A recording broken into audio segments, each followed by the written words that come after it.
राधे राधे दोस्तों। महाभारत की कथाओं के सिलसिले को आगे बढ़ाते हुए आज की कथा में पूरी महाभारत कथा को शॉर्ट रूप में संक्षेप में आपको सुनाते हैं।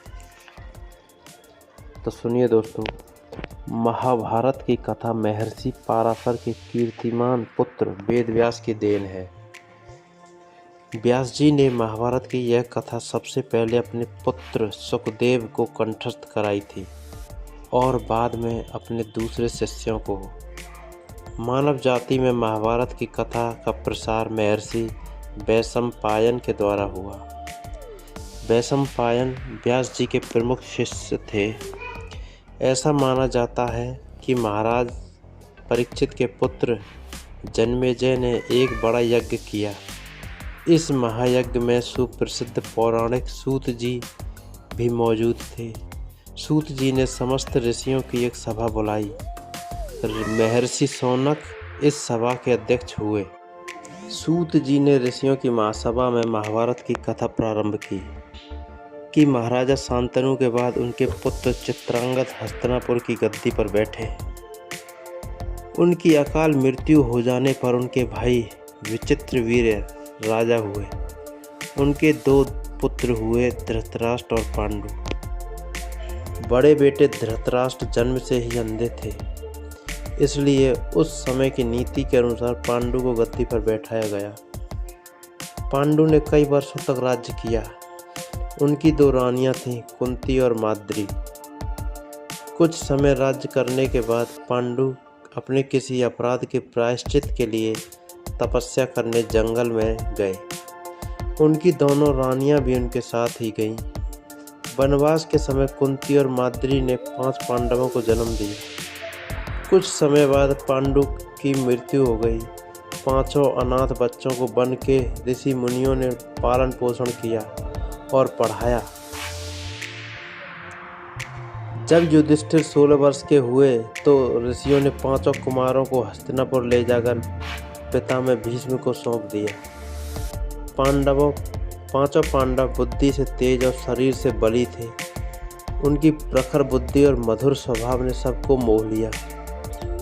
यह देखकर धृतराष्ट्र के पुत्र कौरव उनसे जलने लगे और उन्होंने पांडवों को तरह तरह से कष्ट पहुंचाना शुरू किया। दिन पर दिन कौरवों और पांडवों के बीच बैरभाव बढ़ता गया। अंत में पितामह भीष्म ने दोनों को किसी तरह समझाया और उनके बीच संधि कराई। भीष्म के आदेशानुसार कुरु राज्य के 2 हिस्से किए गए। कौरव हस्तिनापुर में ही राज्य करते रहे और पांडवों को एक अलग राज्य दे दिया गया, जो आगे चलकर इंद्रप्रस्थ के नाम से मशहूर हुआ। इस प्रकार कुछ दिन शांति रही।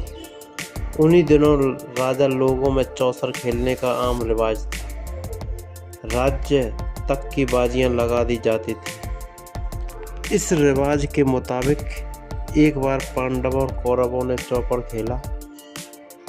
कौरवों की तरफ से कुटिल शकुनी ने यह खेल खेला।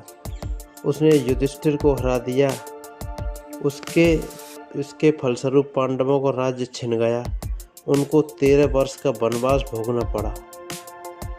उसमें एक शर्त यह भी थी कि 12 वर्ष के वनवास के बाद 1 वर्ष अज्ञातवास करना होगा। उसके बाद उनका राज्य उन्हें लौटा दिया जाएगा। द्रौपदी के साथ 5 पांडव 12 वर्ष वनवास और 1 वर्ष अज्ञातवास में बिताकर वापस लौटे, पर लालची दुर्योधन ने लिया हुआ राज्य वापस करने से इनकार कर दिया।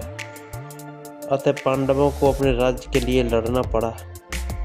युद्ध में सारे कौरव मारे गए। तब पांडव उस विशाल साम्राज्य के स्वामी बने।